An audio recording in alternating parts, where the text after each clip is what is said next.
Even something mundane, like a shirt, can represent your culture or community. For me, I chose a lightweight, practical t-shirt that has an emblem of the 2018 Bell's Beer Bayview Mackinac race. This logo is a symbol of a long-standing tradition in my family and community, sailboat racing. Sailboat racing has been a part of my life since I was 13, but I have supported my dad and the crew since I was barely 1. So what is the Bell's Beer Bayview Mackinac race? The Mackinac race is one of the longest freshwater races starting from Port Huron, the southernmost point of Lake Huron, to Mackinac Island. There are 2 courses, the shore course about 204 nautical miles long and the Cove Island course, 259 nautical miles long. Once the sailors arrive at Mackinac Island after days on the water, the festivities begin. The Bayview Mackinac race started in 1925 by the Bayview Yacht Club. The very first race started with just 12 yachts, but by the 1980s, the race peaked with 300 boats on the water. Today, there are over 200 entries and thousands of sailors. This increase in sailors became due to the rising popularity of the sport as boats became less expensive and more manageable throughout the decades. Even during World War II, Franklin D. Roosevelt's personal secretary sent a message to the club when they thought of canceling the race for the year. The message read that while suppliers, equipment, and facilities for yacht repairs would be very limited, yachtsmen may feel free to continue to the best of their ability, essentially urging the club to still hold the race. So how did my dad get involved? My dad learned how to sail by taking a 1-credit course at Michigan State University in his senior year. Afterwards, he said he wanted to do more sailing because I knew that the best way to learn is to race because you're out in all conditions. So one day, he stopped by a sail loft and met a lifelong friend, Drew Muller, who gave my dad Avatar's name. Avatar is the boat my dad and I currently race on to this day. Here is part of a video of Avatar in action.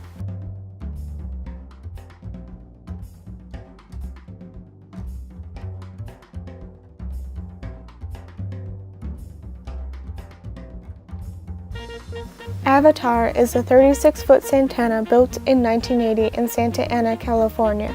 After a few owners, the current owner, Gordon Moreland, bought the vessel. At the start in 1993, Avatar had Gordon as the skipper and his 2 sons as tactician and crew on Lake St. Clair. After Gordon began to get a bit gray around the edges, his son, Andrew Moreland, took the helm in 2003. Andrew has been sailing since he was 6. He went on his first Mackinac race in 1987 and has been on 32 consecutive times ever since. He described his first Mackinac as exhausted and not at all eager to do another.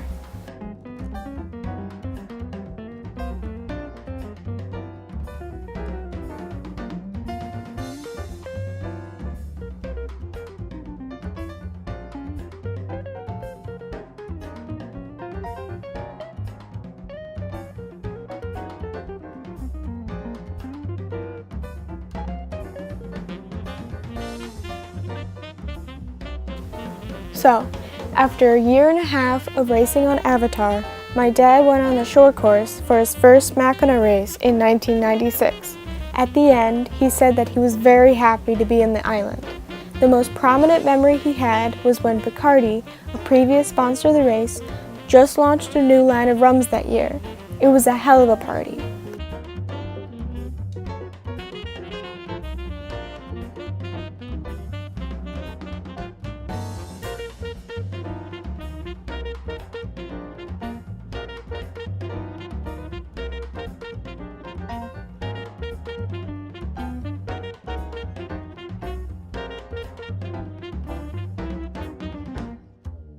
After my dad raced for a few years, he bought a cruising sailboat for him and my mom, and soon to be, me.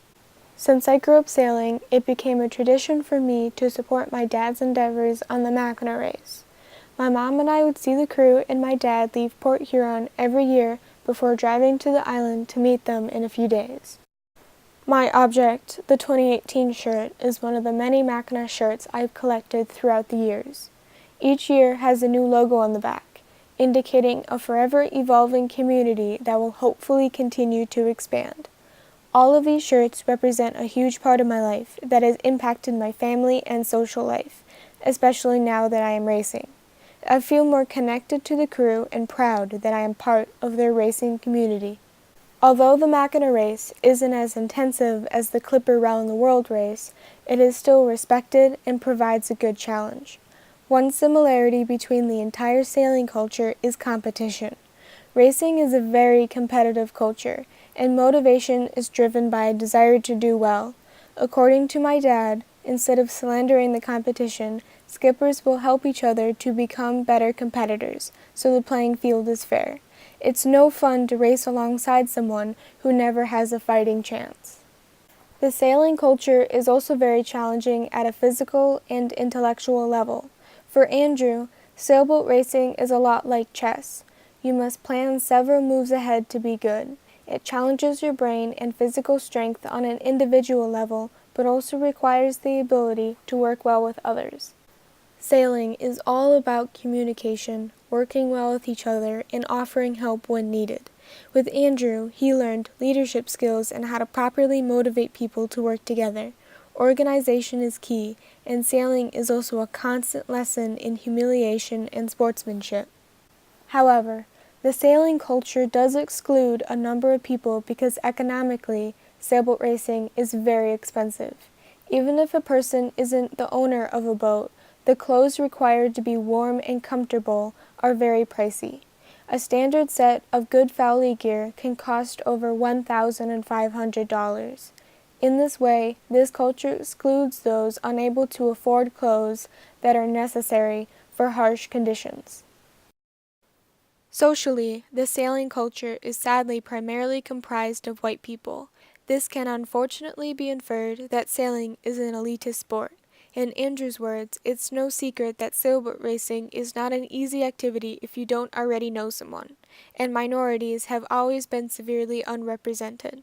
However, this doesn't have to be the case, since the sailing community has dwindled throughout the years because of expense and time.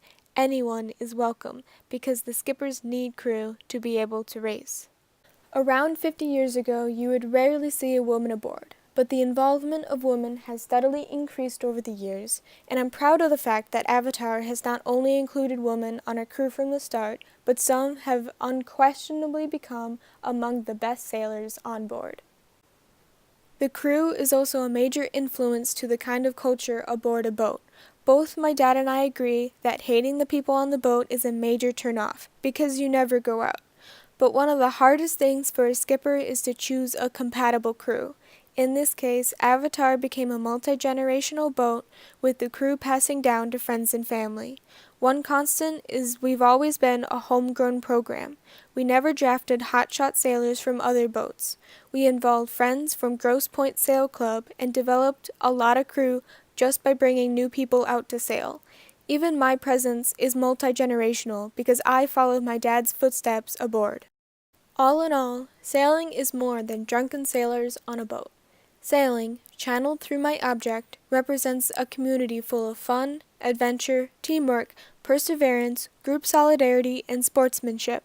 In addition, these aspects help people grow individually. For my dad, the sailing community helped him grow to become a better teacher and understand that there was a community with genuinely nice people in it.